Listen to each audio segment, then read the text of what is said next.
So, as we walk the streets of life, as we make decisions in life, as we make conclusions in life, more importantly, as we feel the way we feel in life, we are really answering a question, a hidden question, but we're answering a question. So, what is wrong with that? Absolutely nothing.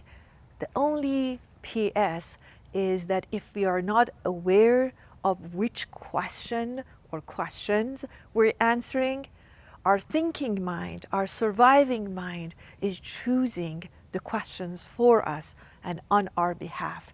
And those questions are the questions that really got us here in a stressful and not very happy place. Why? Because they are normally about surviving. They're not about thriving.